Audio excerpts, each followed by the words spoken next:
electrical engineers, kumusta kayo? Palapit na yung REE boards. So for this video, mag-solve ulit tayo ng past board exam problem in electrical engineering. So this is the problem.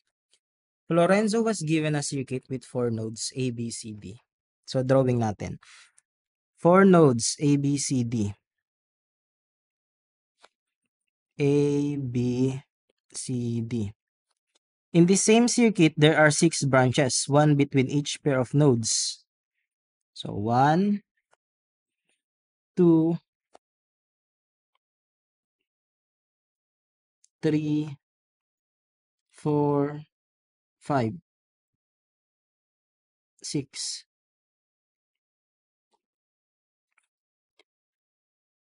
If we say the current flowing from node A to node B, so from node A to node B, I sub AB,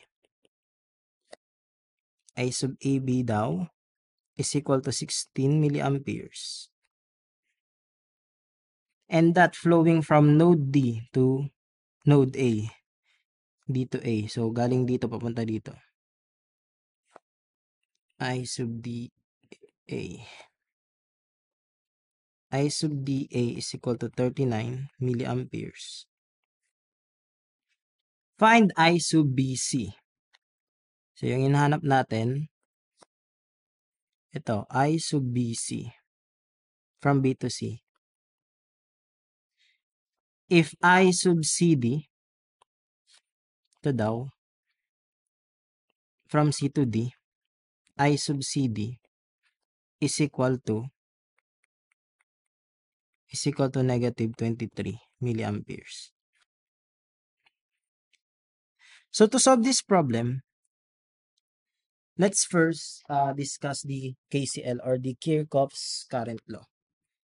So the Kirchhoff's current law, KCL, states that the algebraic sum of the currents in any junction or node of an electric circuit is 0. So sa madaling salita, base na lang natin dito sa drawing na to. Lahat ng papasok, let's say dito sa node na to, lahat ng papasok, di ba si I sub 1 tapos si I sub 2 towards this node. So lahat ng papasok is equal dapat sa lahat ng lalabas.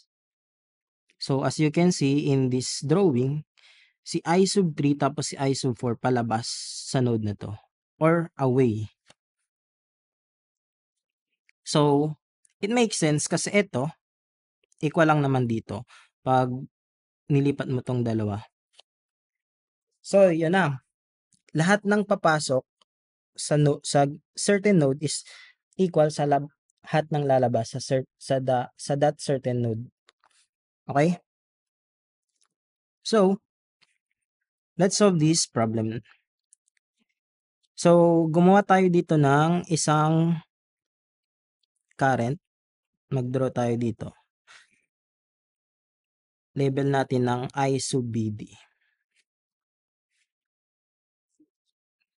So dito sa node na to, lahat ng pumasok dito is dapat equal dito sa lumabas na to, I sub DA. That means I sub CD plus I sub BD is equal to I sub DA.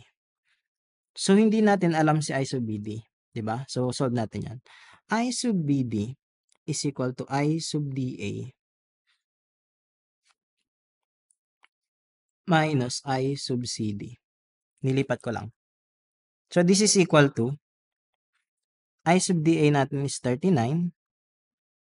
I sub CD natin is negative 23. So yung I sub BD natin is equal to 39 minus 23. So that is 62 milliamperes. So si I sub BD is equal to 62 milliamperes. So tingnan naman natin tong node na to, si B. Sabi ko, 'di ba? Lahat ng papasok is equal to sa lahat ng lalabas. So yung pumasok dito sa node na to, sa node B is I sub AB.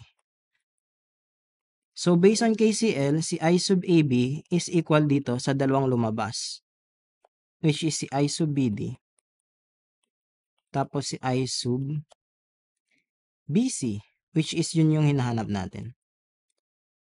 So, solve natin. I sub BC is equal to I sub AB minus I sub BD. And that is equal to, si I sub AB is 16, si I sub BD is 62. So, 16 minus 62, that is equal to negative 46 milliamperes. So, I sub BC is equal to negative 46 milliamperes. Therefore, the answer for this problem is letter D. Negative 46 milliamperes. So, madali lang siya, guys. So, that's all for this video. And help me by subscribing to my YouTube channel and see you in the next one. God bless.